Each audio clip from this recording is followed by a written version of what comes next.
విశాఖ నగర police commissioner doctor Shankhabrata Bagchi ఆధ్వర్యంలో నిర్వహిస్తున్న రికవరీ మేళాకు ప్రజల నుంచి విశేష స్పందన లభిస్తోంది. పోగొట్టుకున్న లేదా చోరీకి గురైన వస్తువులను అత్యంత స్వల్ప వ్యవధిలోనే గుర్తించి వాటిని యజమానులకు తిరిగి అప్పగిస్తున్న పోలీసుల పనితీరుపై బాధితులు హర్షం వ్యక్తం చేస్తున్నారు. రికవరీ మేళా ద్వారా బాధితులకు న్యాయం చేయడంతో పాటు పోలీసు సేవలపై మరింత నమ్మకం కలుగుతోందన్నారు. దీనిపై మరింత సమాచారాన్ని మా ప్రతినిధి నరసింహ అందిస్తారు. Police commissioner doctor Shankhabrata Bagchi అయితే ఏదైతే రికవరీ మేళలో పోగొట్టుకున్న వస్తువులను రికవరీ మేళ ద్వారా అయితే వారు బాధితులకు అప్పగిస్తున్న వైన నేపథ్యంలో కూడా బాధితులు కూడా హర్షం వ్యక్తం చేస్తున్న పరిస్థితి అయితే నెలకొంది.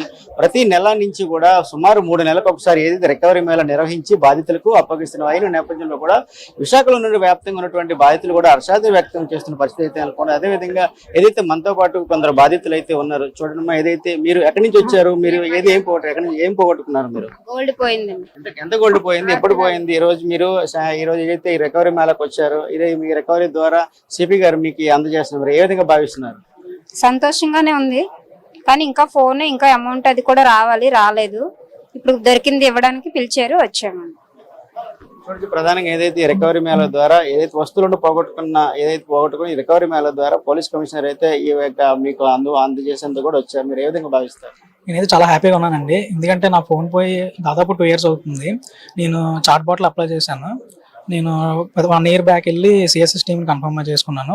వాళ్ళ టీం ఏమని చెప్పారంటే, మీ ఫోన్ అయితే ప్రజెంట్ ఇంకా ఎవరు యూజ్ చేయట్లేదు, యూజ్ చేసిన వెంటనే మేము ట్రేస్ చేసి మీకు ఇస్తామని చెప్పారు. అలాగే నాకు 2 days బ్యాక్ కాల్ వచ్చి ఇలా మీ ఫోన్ యూజ్ చేయడం జరిగింది, మీకు మీ ఫోన్ అనేది దొరికిందండి, మీరు వచ్చి కలెక్ట్ చేసుకోవచ్చు. సిపి గారు ప్రోగ్రామ్ అనేది కండక్ట్ చేశారు. సో మీరు ఆ ప్రోగ్రాంలో వచ్చి మీరు ఫోన్ కలెక్ట్ చేసుకోండి అని చెప్పారు.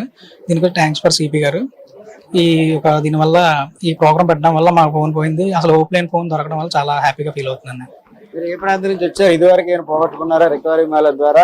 ఈ రోజు ఓవరాల్ గా చూసుకుంటే నెల నుంచి 3 నెలలుగా అయ్యాక రికవరీ మేళ ద్వారా చాలా మంది బాధితులకు ఈ రోజు సిపి గారు శంకబ్రత బాగ్చి గారు అయితే అందిస్తున్న వైన నేపథ్యంలో కూడా ప్రమాదాలు జరగకుండా ఒకవైపు కూడా పోలీసులు కూడా అవగాహన కార్యక్రమం కూడా రూపొందిస్తున్నారు.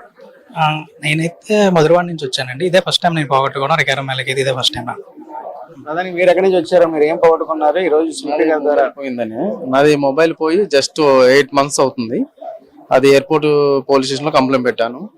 అది రికవరీ అయిందని నాకు కాల్ వచ్చింది. కాల్ వచ్చిన తర్వాత ఇక్కడికి సిపి గారి ఆఫీస్కి రమ్మని చెప్పారు, అందుకని వచ్చాను. ఎలా భావిస్తారు? ఈ రోజు మీరు చూసుకుంటే ఏదైతే పోగొట్టుకున్న వేలాది రూపాయల సొమ్ము ఈ రోజు రికవరీ చేయడం పట్ల పోలీసుల పాత్ర పట్ల మీరు ఏది భావిస్తారు? చాలా బాగా రికవరీ చేశారు. నెక్స్ట్ కంప్లైంట్ ఇచ్చిన తర్వాత బాగా రెస్పాండ్ అయ్యారు. రెస్పాండ్ అయిన తర్వాత నా మొబైల్ వచ్చిందని కాల్ చేసి చెప్పారు వాళ్ళే. ప్రధానంగా చూసుకుంటే ఏదైతే రికవరీ మేళ ద్వారా పోగొట్టుకున్న బాధితులకు అటు మొబైల్ ఫోన్లు, ద్విచక్ర వాహనాలు, బంగారము, వెండి, గోల్డ్ తో పాటుగా తదితర వస్తువులను కూడా ఈ రికవరీ మేళ ద్వారా బాధితులకు అయితే విశాఖ నగర పోలీస్ కమిషనర్ శంకబ్రత బాగ్చి చేతుల మీదుగా ప్రతి నెల నుంచి 3 నెలల కాలాల వ్యవధిలోనే అనతి కాలంలోనే ఏదైతే ఛేదించి వారికి బాధితులకు అయితే అప్పగిస్తున్న నేపథ్యంలో కూడా ఏదైతే బాధితులు సర్వత్రా హర్షం వ్యక్తం చేస్తున్న పరిస్థితి అయితే నెలకొందని మనం చెప్పవచ్చు. ఏదేమైనా కూడా ఇది ఒక రికవరీ మేళ ఏదైతే బాధితులకు ఒక వరంగా భావించవచ్చు అని కూడా ఒకవైపు మనం చెప్పవచ్చు. కెమెరామెన్ సూర్యతో నరసింహ, ప్రైమ్ 9 విశాఖపట్నం, సిపి కార్యాలయం నుంచి.